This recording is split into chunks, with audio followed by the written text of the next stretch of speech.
एक समुद्र तट पर अचानक एक दिन एक विशालकाय अजीब जीव, जायंट क्रीचर, बहकर आ जाता है। पिछले दिन आए तूफान की वजह से वह तट पर फंस गया था। शुरुआत में जब मछुआरे उसे देखते हैं तो उन्हें विश्वास ही नहीं होता। वे पुलिस को बताते हैं, लेकिन कोई उनकी बात पर भरोसा नहीं करता। धीरे धीरे वहां भीड़ जुटने लगती है। हर कोई उस अजीब जीव को अपनी आंखों से देखना चाहता है, पर कोई उसे छूने की हिम्मत नहीं करता, क्योंकि सबको डर था कि कहीं वह अभी जिंदा न हो। फिर वैज्ञानिकों की एक टीम रिसर्च करने पहुंचती है।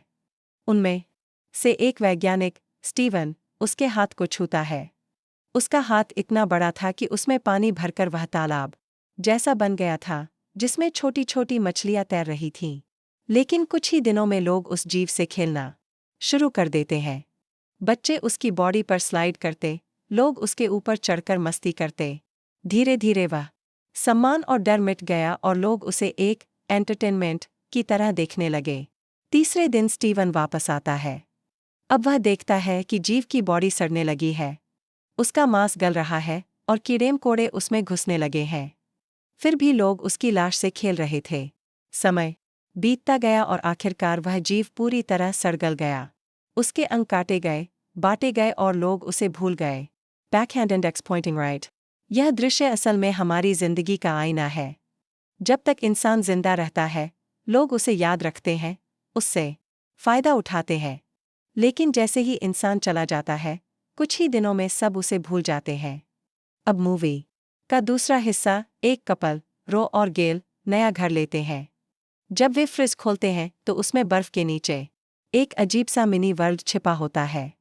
उस छोटे से वर्ल्ड में एक पूरा सभ्यता, सिविलाइजेशन थी। छोटे छोटे लोग, उनके घर, उनका शहर।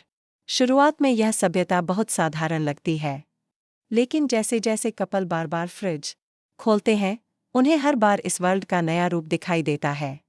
पहले वहां गांव था, फिर इंडस्ट्रियल सिटी बनी, और कुछ ही घंटों में वह शहर मॉडर्न सुपर सिटी में बदल गया। वहां गगनचुंबी इमारतें, उड़ने वाली कारें और विशाल पिरामिड जैसी संरचनाएं बन गईं। कपल हैरान रह जाता है। असल में फ्रिज के अंदर समय बाहर की तुलना में बहुत तेजी से बीत रहा था।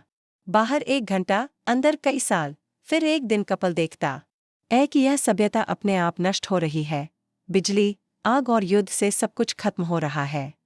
वे समझते हैं कि जैसे इंसान की असली दुनिया है, यह मिनी सिविलाइजेशन भी उसी चक्र को फॉलो कर रही है, जन्म, विकास और विनाश। अंत में जब कपल दोबारा फ्रिज खोलते हैं तो वह सभ्यता फिर नेचुरल हैबिटेट में लौट चुकी थी। छोटे छोटे इंसान डायनासोर का शिकार कर रहे थे और जंगलों में भाग रहे थे।